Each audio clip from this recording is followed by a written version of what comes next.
ہمیں نہیں معلوم قبروں والوں کے ساتھ کیا ہوتا ہے۔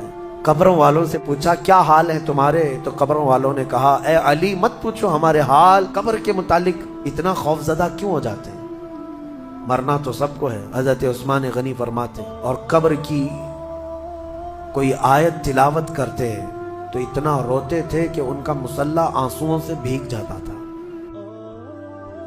میرے آقا صلی اللہ علیہ وسلم خود فرماتے ہیں میں ایک سجدے میں جاتا ہوں تو مجھے اس بات کا یقین نہیں ہوتا کہ دوسرے سجدے تک میں زندہ رہوں گا۔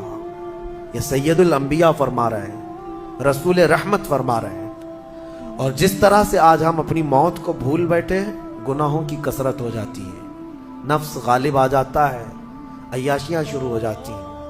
موت کا خوف ایسا ہے کہ خود میرے آقا نے فرمایا سب سے بہترین نصیحت کرنے والا تمہاری زندگی میں اگر کوئی ہے تو وہ موت ہے۔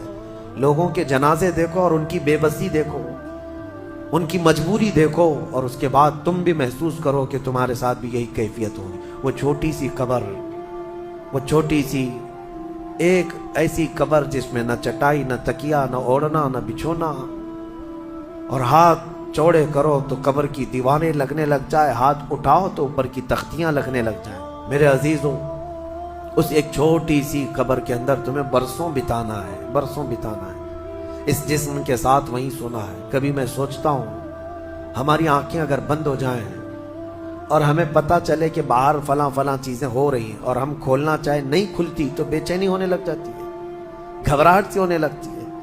قبر میں یہی حال ہوگا کہ تمہارے اطراف ہونے والے سارے معاملات تمہیں پتہ ہوں گے، حتیٰ کہ حضور فرماتے ہیں قبرستان میں چلنے والے کے پیروں کی آواز تک تم سنو گے۔ مردہ سنتا ہے، سلام تو دور کی بات ہے، پیروں کے چلنے کی آواز بھی سنتا ہے، اور جب سنتا ہے سارے معاملات لیکن آ نہیں سکتا باہر، کسی کو کچھ کہہ نہیں سکتا، بول نہیں سکتا۔ کیسی بے چینی ہوگی، وہ کیسی گھبراہٹ ہوگی۔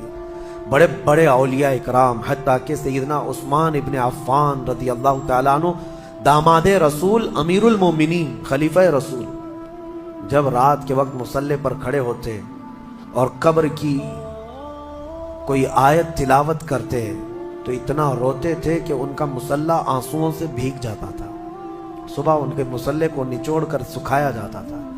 لوگ ان سے پوچھتے آپ قبر کے متعلق اتنا خوف زدہ کیوں ہو جاتے ہیں، مرنا تو سب کو ہے۔ حضرت عثمان غنی فرماتے یہ ہماری پہلی منزل ہے، اگر یہ نکل گئی تو ساری منزلیں آسان ہیں۔